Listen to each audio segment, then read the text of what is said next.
The Quran and Islamic tradition are clear. Muhammad is the supreme example of behavior for Muslims to follow. His importance to hundreds of millions of Muslims worldwide is rooted in the Quran, the Muslim holy book. In brief, he is an excellent model of conduct, Quran 33-21. He demonstrates an exalted standard of character, 68-4. And indeed, he who obeys the messenger, Muhammad, obeys Allah, 4-80. The Quran frequently tells Muslims to obey Allah and Muhammad. While the Muslim holy book takes for granted that Muhammad is fallible, it also instructs Muslims repeatedly to obey Muhammad. Any devout Muslim will take this seriously. Muqtada Khan of the Center for the Study of Islam and Democracy explains, "No religious leader has as much influence on his followers as does Muhammad, peace be upon him, the last prophet of Islam, and Muhammad as the final messenger of God enjoys preeminence when it comes to revelation, the Quran, and traditions. So much so that the words, deeds and silences, that which he saw and did not forbid, of Muhammad became an independent source of Islamic law." Muslims, as a part of religious observance, not only obey, but also seek to emulate and imitate their prophet in every aspect of life. Thus, Muhammad is the medium as well as a source of the divine law. According to a hadith reported by Bukhari, the Prophet of Islam married Aisha when she was a girl of 6 years of age, and he consumed, i.e., consummated, that marriage when she was 9 years old. He was at this time in his early 50s. Many Islamic apologists claim, in the teeth of this evidence, that Aisha was actually older. Karen Armstrong asserts that Tabari says that she was so young that she stayed in her parents' home and the marriage was consummated there later when she had reached puberty. Unfortunately, her readers are unlikely to have volumes of Tabari on hand to check her assertion. Contrary to Armstrong's account, the Muslim historian quotes Aisha thusly, "The Messenger of God married me when I was 7. My marriage was consummated when I was 9. However, other Muslim spokesmen acknowledge what the records say. Islamic scholar Muhammad Ali al-Hanuti said that Muhammad's marriage to Aisha was the will of Allah, and Allah usually is not the one who we are allowed to argue with for any ordinance or commandment. The Quran says, "He is not questioned for what he does, but they, people, are questioned for what they do." Aisha got married when she was 9. When the Prophet, Saws, died, she was 19. What is wrong in her marriage of 6 or 9 or whatsoever? Child marriages were common in 7th century Arabia. It is noteworthy that there is no record in the Quran or Hadith of Muhammad having to defend his marriage to Aisha, in sharp contrast to his obvious defensiveness over his marriage to his former daughter-in-law, Zainab bint Jahsh. Moreover, the Quran describes a culture in which child marriage is taken for granted. In its directives about the waiting period required in order to determine if one's wife is pregnant before divorcing her, it says, "If you are in doubt concerning those of your wives who have ceased menstruating, know that their waiting period shall be 3 months. The same shall apply to those who have not yet menstruated." Allah envisions a scenario in which a prepubescent woman is not only married, but also divorced by her husband. The Ayatollah Khomeini married a 10-year-old girl when he was 28. Khomeini called marriage to a prepubescent girl a divine blessing, and advised the faithful, "Do your best to ensure that your daughters do not see their first blood in your house." Time magazine reported in 2001, in Iran the legal age for marriage is 9 for girls, 14 for boys. The law has occasionally been exploited by pedophiles, who marry poor young girls from the provinces, use and then abandon them. In 2000 the Iranian parliament voted to raise the minimum age for girls to 14, but this year, a legislative oversight body dominated by traditional clerics vetoed the move. An attempt by conservatives to abolish Yemen's legal minimum age of 15 for girls failed, but local experts say it is rarely enforced anyway. The onset of puberty is considered an appropriate time for a marriage to be consummated. The United Nations Children's Fund, UNICEF, reports that over half of the girls in Afghanistan and Bangladesh are married before they reach the age of 18. In early 2002, researchers in refugee camps in Afghanistan and Pakistan found half the girls married by age 13. In an Afghan refugee camp, more than 2 out of 3 second-grade girls were either married or engaged, and virtually all the girls who were beyond second grade were already married. One 10-year-old was engaged to a man of 60. This is the price that women have paid throughout Islamic history, and continue to pay, for Muhammad's status as an excellent example of conduct. Quran 33-21. Misogynist Muhammad had many wives. Lists vary but usually include 11 to 13 women. Islamic tradition invests him with superhuman prowess. Gabriel brought a kettle from which I ate, he says, and I was given the power of sexual intercourse equal to 40 men.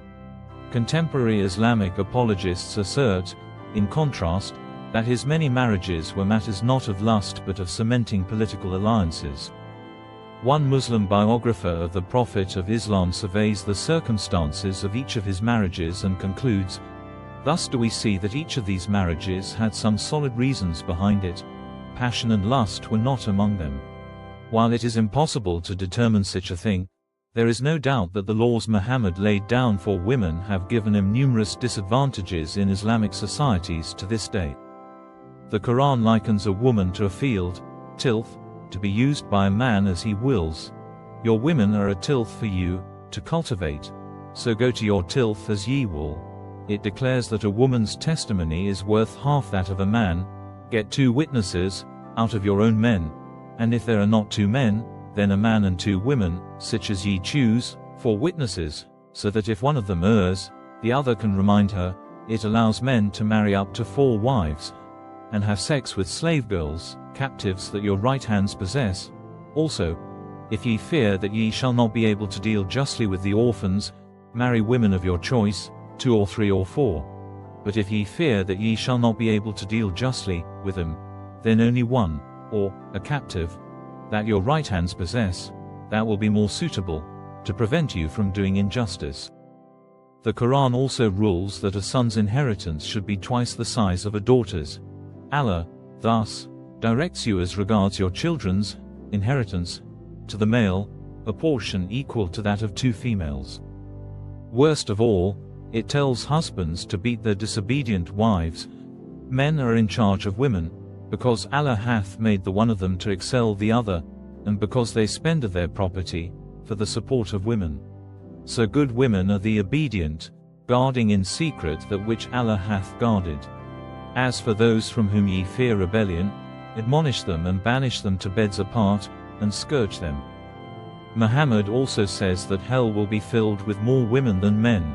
O women, give alms, as I have seen that the majority of the dwellers of hell fire were you, women. You curse frequently and are ungrateful to your husbands. I have not seen anyone more deficient in intelligence and religion than you. A cautious, sensible man could be led astray by some of you. With statements like these from the Quran and Muhammad, it is no wonder that women in the Islamic world suffer such inequalities.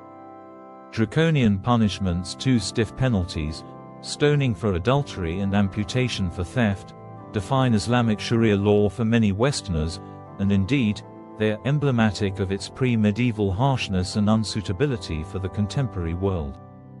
However, making inroads against them as core elements of Sharia law will be difficult. Famously, Muhammad challenged the Jews for concealing the penalty of stoning for adultery in the Torah.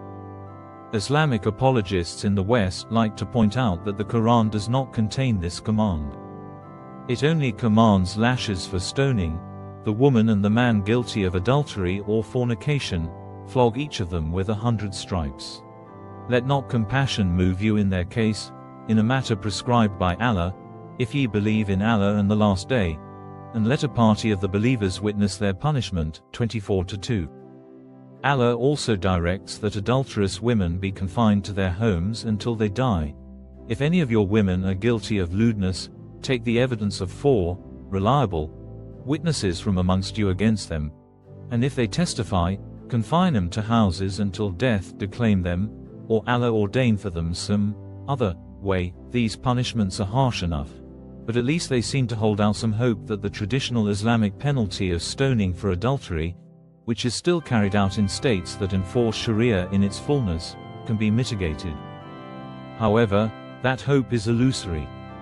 The Hadith says that there is more to the story.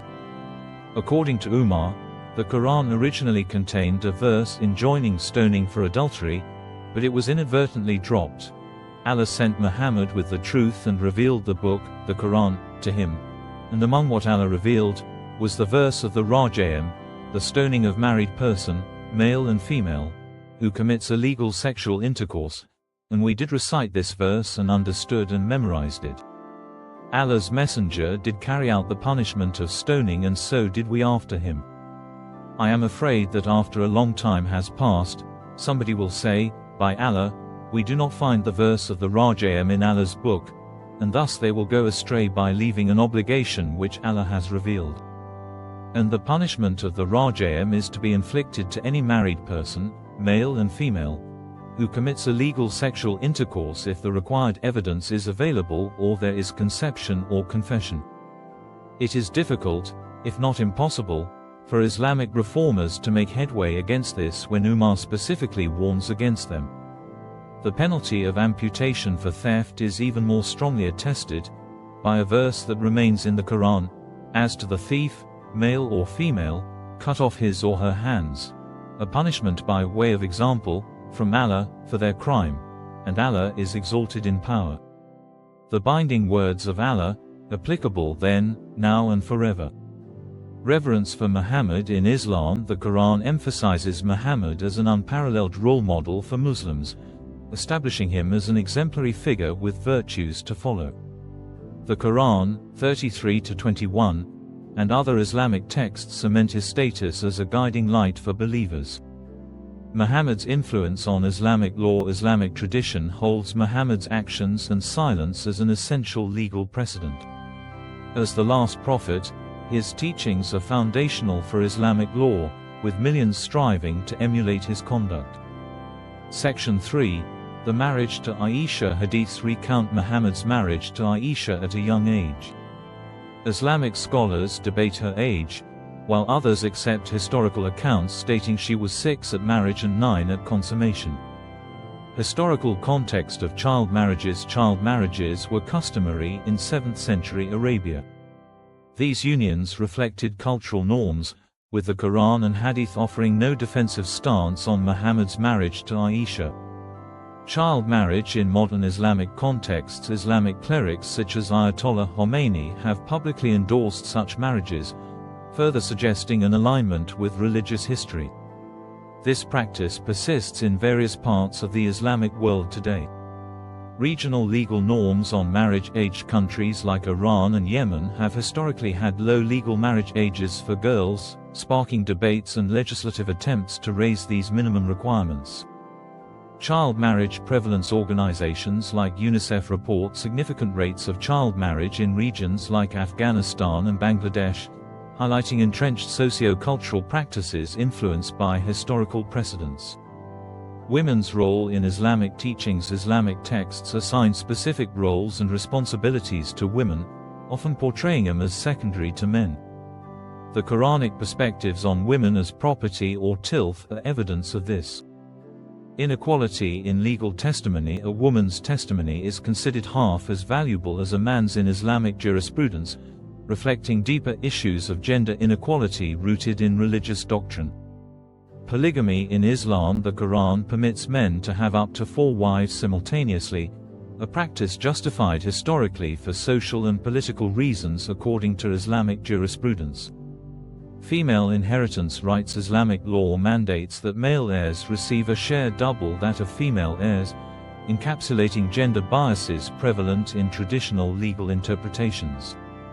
Quranic views on spousal relations. The Quran provides guidelines for resolving spousal conflict, including rules that allow physical punishment in certain circumstances, reflecting historical societal norms.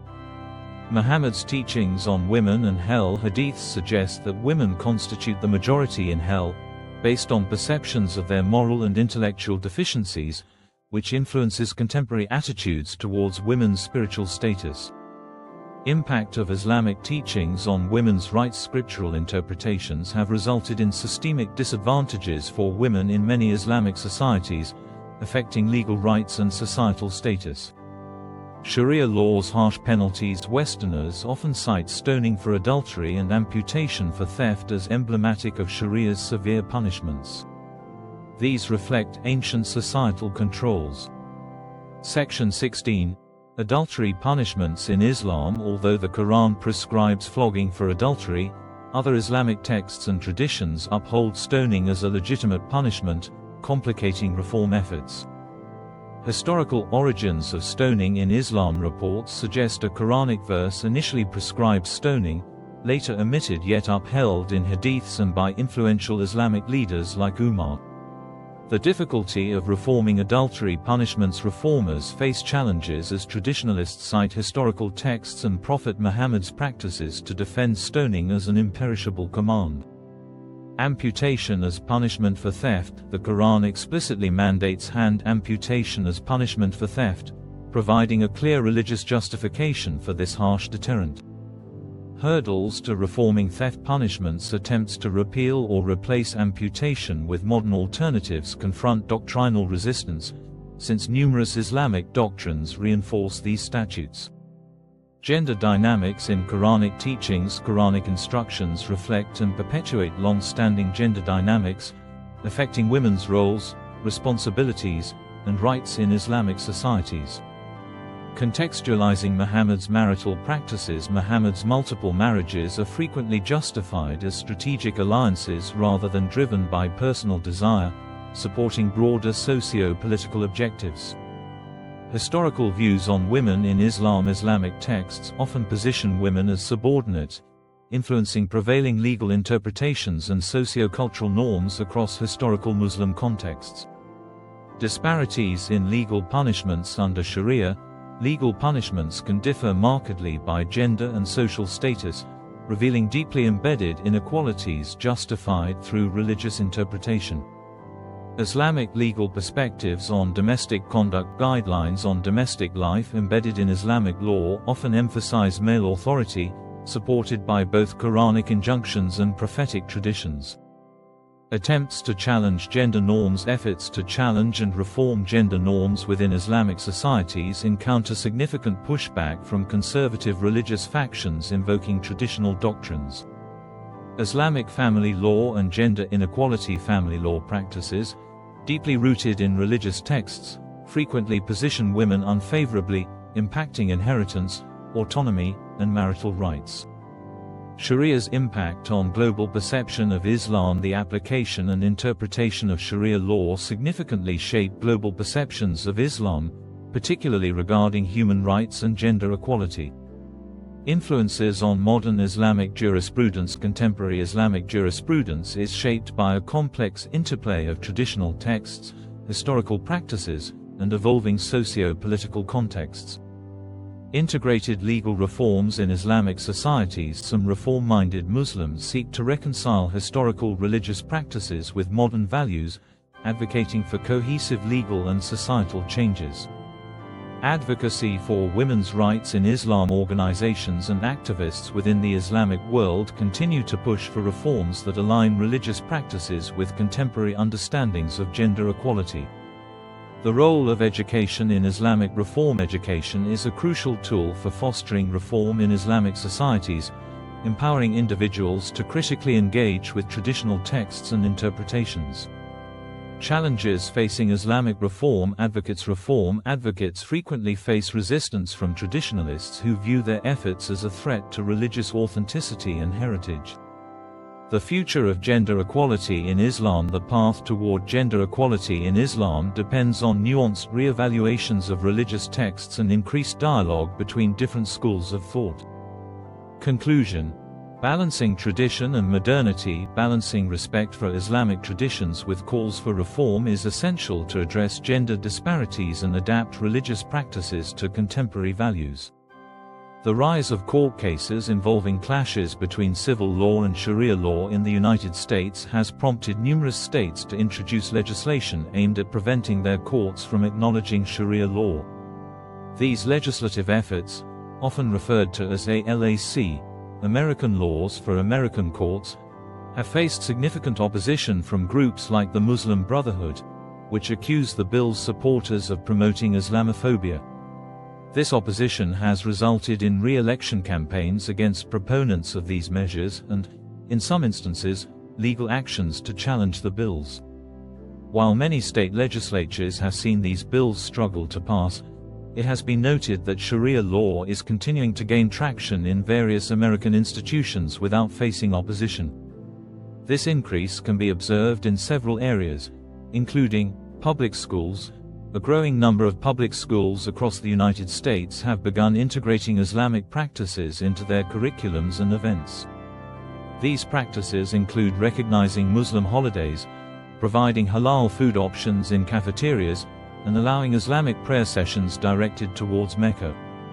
A notable instance occurred in 2014 when Rocky Mountain High School in Fort Collins, Colorado, made headlines for reciting the Pledge of Allegiance in Arabic, advocating for a version that emphasized "One Nation under Allah" instead of the traditional phrase "One Nation under God." Presidential Eid celebrations.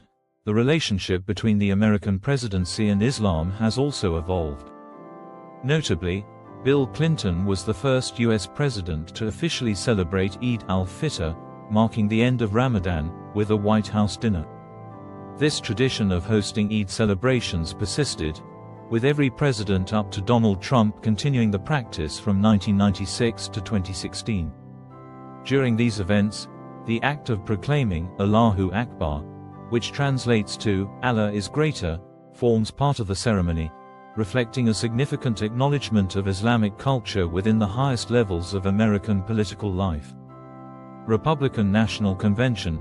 The blending of Islam into American political culture reached a milestone in the year 2000, when the Republican National Convention became the first presidential convention to open with a Muslim prayer.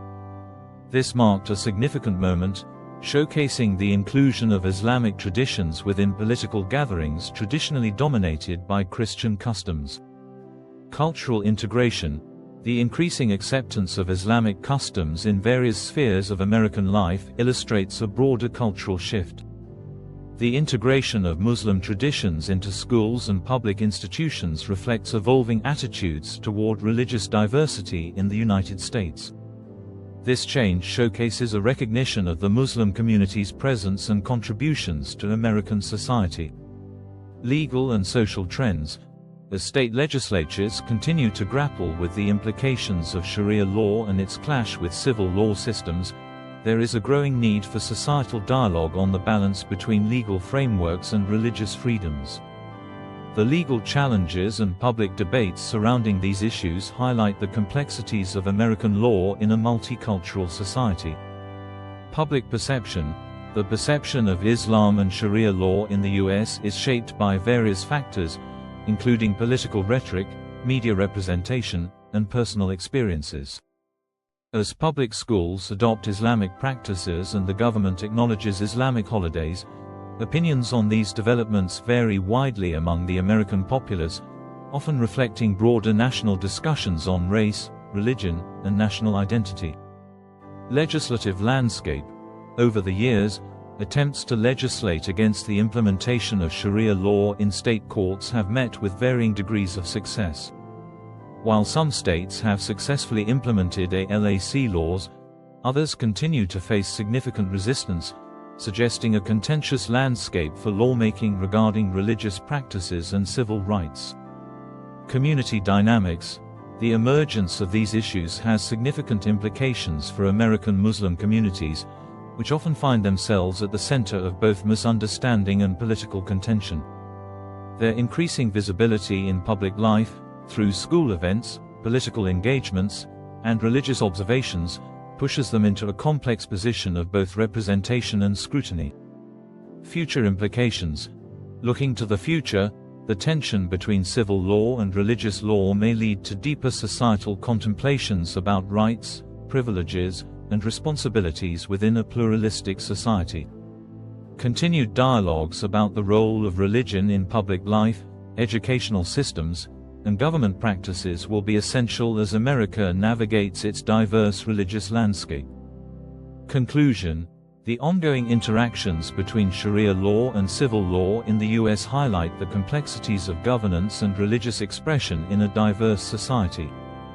The growth of Islamic practices across educational and political institutions suggests a changing landscape where religious contributions can coexist with established traditions, prompting a need for ongoing discussions about identity, faith, and legislation in America, and not through the eyes of diversity, equity and inclusion, but through a Judeo-Christian approach.